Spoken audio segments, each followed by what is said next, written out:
What is up, YouTube? It's your boy, TheWalk71, plus David 4, and I'm here with another wrestling review for you all. This time it is WWE SummerSlam 2019 live from Toronto, Ontario, Canada.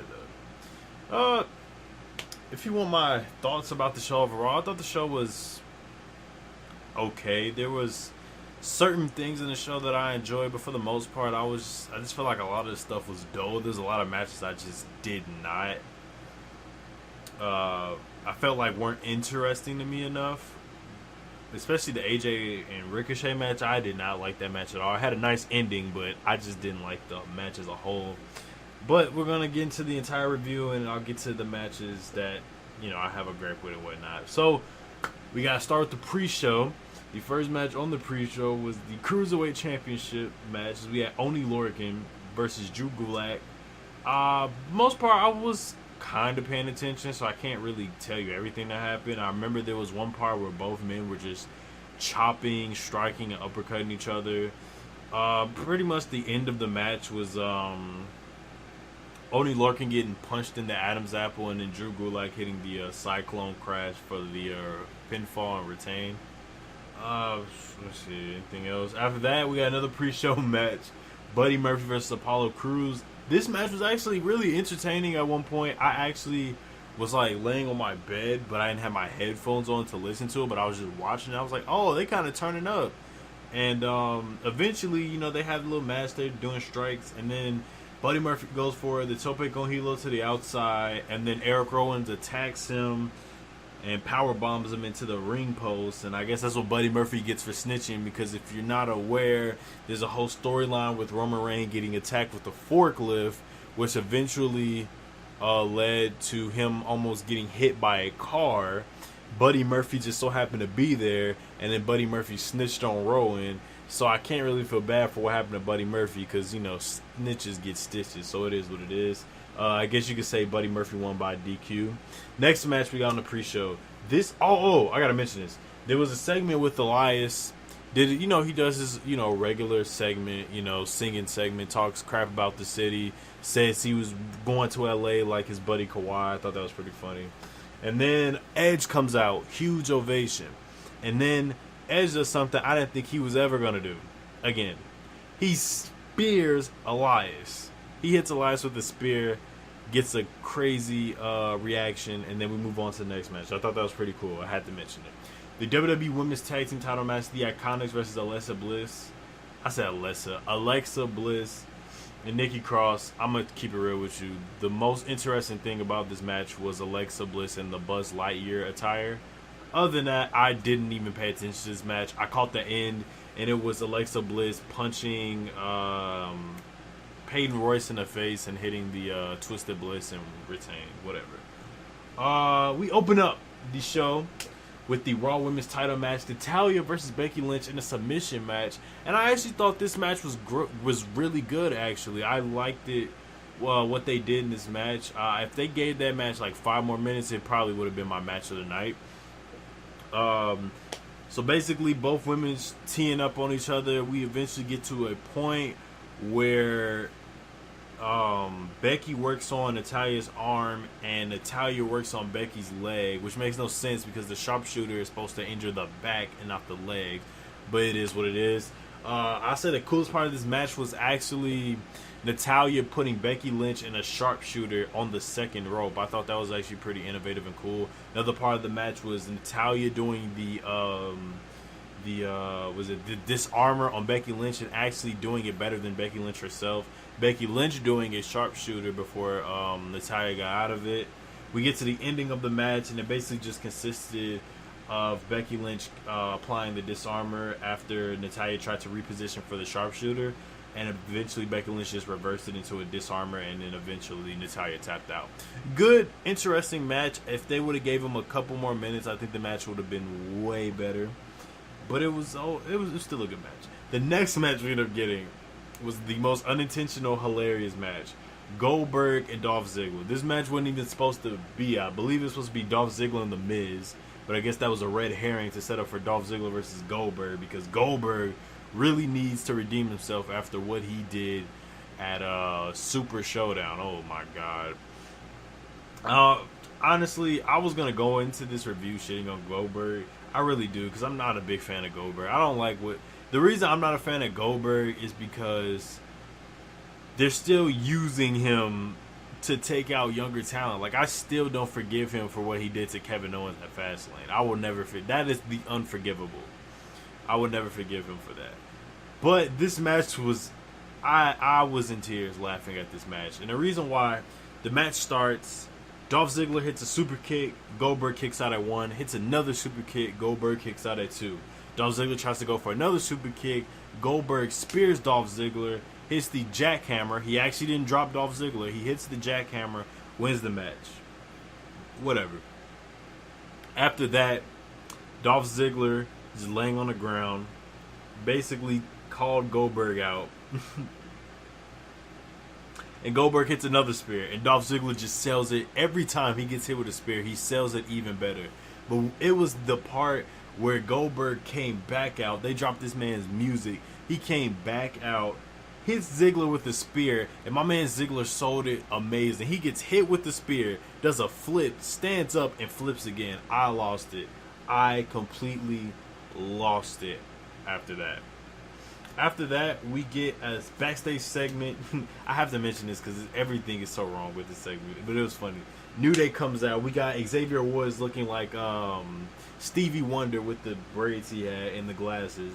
And then they said, we got a big name from Toronto. We got Drake, and I thought they actually got Drake, but it was Drake Maverick, and he had on a do-rag. Luckily, he didn't have on blackface.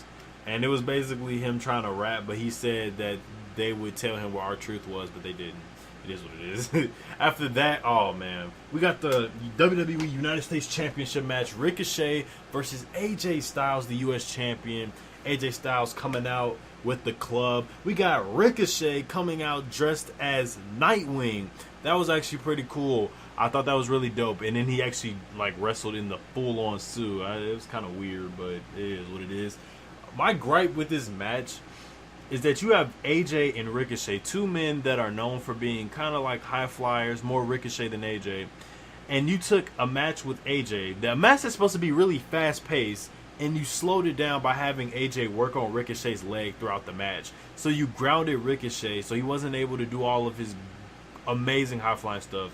But I will say the one part in this match I liked, it was at the very beginning. It was Ricochet walking on Carl Anderson and then Luke Gallows, jumping off of Luke Gallows and then hitting AJ Styles with a Hurricanrana. That was dope. That was actually really dope. But yeah, AJ Styles just worked on Ricochet's leg. Ricochet would come back with different stuff, but AJ would continue to work on his leg. Puts Ricochet in a calf crusher before Ricochet gets out of it. The club gets involved. Oh, my bad. The OC gets involved multiple times, but Ricochet takes him out. We get pretty much to the end of the match. This is probably the best part of the match as well. Ricochet tries to go for a Phoenix Splash on AJ, and he caught him with the Styles Clash and retains. That was the best part of the match, honestly. The rest of the match was just like, you could have done way better if you just would have let them have a fast-paced match, and I feel like WWE is not letting them do that. I don't know why they felt the need to have AJ work on Ricochet and ground him when this could have been like a really good match, a fast-paced match. I'm kind of disappointed in this match. It wasn't what I expected it to be, but it is what it is. AJ retains. I thought Ricochet would have won, but AJ ended up retaining, so that's a W, I guess. That's a bonus. What happened after this? We have the next match. We got a SmackDown Women's Title match. Ember Moon versus Bayley. I don't really know how I feel about this match because I wasn't really. I don't know how to explain my thoughts about this match. I wouldn't say I wasn't impressed. I was just very so-so on it. They let Ember Moon get a couple things in. She did this one cool move. I don't even know how do you explain it. I'm trying to see how they described it on Wrestling Inc. Shout out to Wrestling Inc. It was some move she did where she like. I don't understand how she did it. I don't understand how wrestlers do half of the stuff they do. I'm trying to read it. What did she do? But yeah, she did stuff. You know, she did a power bomb. She caught Bayley off the top rope with a power bomb for a near fall. But It was just like, like I don't know what it was that took me off the match. I just wasn't interested. And then eventually Bayley hit a belly to belly from the second rope and won the match. I think what took me out this match is that WWE has been booking Ember Moon on TV to look like a complete dork. And she has not seemed like a legit challenger to Bayley. So I guess that just did not bring me into this match as much because I really did not care for this match at all. And that's on WWE. They should have made Ember Moon look like a legit challenger. But instead, they had Natalya embarrass her on SmackDown. She beat Charlotte with a roll-up when she should have beat Charlotte clean. And then she took the pin in their tag team match on SmackDown against Alexa Bliss and Nikki Cross. I mean, what else more do you want me to say? I mean, it is what it is. Bayley retains, whatever. So the match we got after that was Kevin Owens versus Shane McMahon with the stipulation that if Kevin Owens loses, he will quit the WWE, which is not realistic because if he quit WWE, he would go to AEW. The stipulation should have been that we're going to send Kevin Owens home and add months to his contract and he'll never leave WWE. The match was about to start before Shane McMahon said, I have a guest enforcer. It ended up being Elias. And basically the match was just Shane McMahon taking advantage of Elias, and there was 2 points of the match where Kevin Owens was going to get counted out, and then he got back into the ring. Shane took advantage of it, got offense in. Eventually we get to a point where a chair gets involved, and there's moments where Kevin Owens teases of using the chair and getting disqualified and then must quitting WWE. There was a point where Kevin Owens takes out the referee and Elias. Elias eventually gets involved. He takes out the referee by pulling him out the ring. I don't know if this is in order or not. Eventually, we get to a point where Kevin Owens just wails on Elias with the chair. We get back into the ring. The referee sees Kevin Owens with the chair. He takes the chair. I think what did Kevin Owens do? He drops the chair, kicks Shane McMahon in the nuts, hits him with the stunner. 1, 2, 3. Kevin Owens beats Shane McMahon. Yeah, that's it. The next match we ended up getting was Charlotte Flair versus Trish Stratus. And this match, I would say, was good, but I'd be lying if I was saying that I wasn't bored of this match at the very beginning, because it started off with Trish Stratus hitting a couple hurricanranas before Charlotte Flair tossed Trish into the barricade, just hit a bunch of rest holds, which in WWE rest holds mean everything. It got a bunch of silence from the fans until Trish Stratus eventually hit offense. I would say for me personally, the match didn't pick up until Trish hit Charlotte Flair with the figure 4 and eventually transitioning into the figure 8 before Charlotte got out of it with the with using the ropes. Eventually, Trish Stratus starts chopping Charlotte. We get a point where it looks like Charlotte was going to powerbomb Trish Stratus off the top rope, but eventually Trish Stratus turns that into a hurricanrana of her own, or what's the other one? I forgot. You know what I mean. Trish Stratus goes for the Stratusfaction for a near fall, goes for a chick kick for the near fall. Eventually, Charlotte Flair goes for the big boot and hits the figure 8, and Trish Stratus taps out. Charlotte wins the match, of course, and then Trish Stratus gets her little send-off because this is supposed to be her last match, but we said that years ago when it was her last match against Lita, and now she's having her quote-unquote last match, which means we'll probably see her in a year on the next Evolution show. Whatever. The next match what a disappointment. The next match we ended up getting was the WWE Championship match. Randy Orton, Kofi Kingston. 10 years in the making, I believe, right? 10 years in the making. And then we get the match itself. It was not good of a match. And I wouldn't say it's Kofi's fault. I'm going to put the blame on Randy, because this is my problem with Randy himself. A lot of his matches are slow and methodical, and sometimes it works. But it didn't work tonight. It was just slow, and Kofi Kingston would get his stuff off. He would do his little Tony Hawk, dive on Randy, and that was cool. Randy would do his Randy Orton stuff. He did a superplex. There was a point in the match where Randy Orton did the Randy Orton stomps. He did rest holds, and it was oh, okay. Kofi Kingston eventually went for his comeback, did the New Day leg drop. We get to a point where Randy Orton catches Kofi Kingston in midair with an RKO. Kofi Kingston rolls onto the outside because Randy Orton just pretty much milks the RKO. And then what happens after that? Oh, Jesus Christ. We get to... Oh, man. Oh, Jesus. I hated this finish. Okay. So he hits him with the RKO. Oh, no. We get back into the ring, right? I'm trying to remember what happens. Yeah, he hits him with the RKO in midair. Kofi Kingston on the outside. Randy Orton stares down Kofi Kingston's family. Ends in a double count out of nowhere. The bell starts ringing. Kofi Kingston and Randy Orton are just brawling on the outside. Kofi Kingston starts beating the crap out of Randy Orton with a kendo stick, and then he celebrates with his family. I hated this finish because I was confused, and I'm also upset because nobody seems to mention this, but WWE did this same exact angle last year for the same title with Samoa Joe and AJ Styles. Did we just forget that happened? That Samoa Joe said, "I'll be your new daddy," and then AJ Styles tackles Samoa Joe through a table and then proceeds to just beat the crap out of him.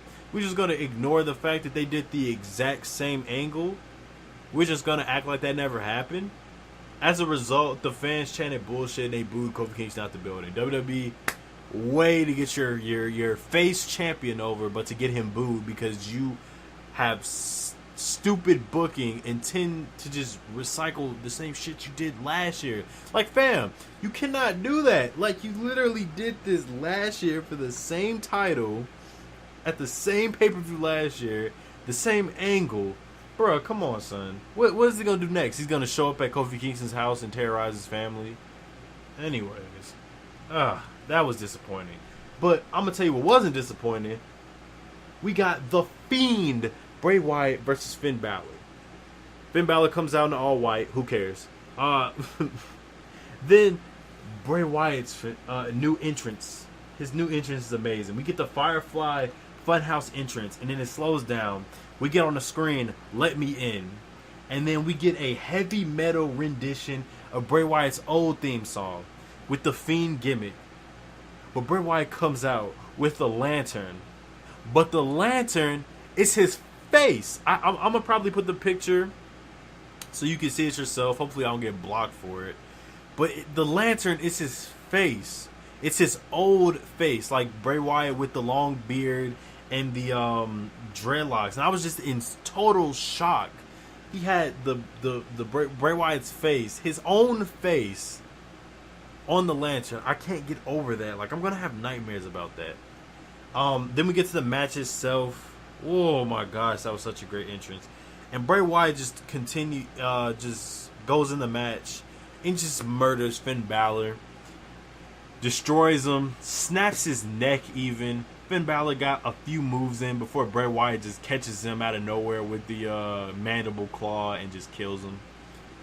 And that was that. That was the perfect way to introduce The Fiend on TV. Bray Wyatt is going in the Hall of Fame one day. After that, and let me mention this because I mentioned this to Zach, and well, he mentioned this to me, but we talked about it when we was in Discord. What they should do with this, what my friend Zach said, is that what Bray Wyatt should do with the Firefly Funhouse is that he should take Finn's soul with the lantern and then have a Finn Balor doll or puppet on the next Firefly Funhouse. That'd actually be pretty dope.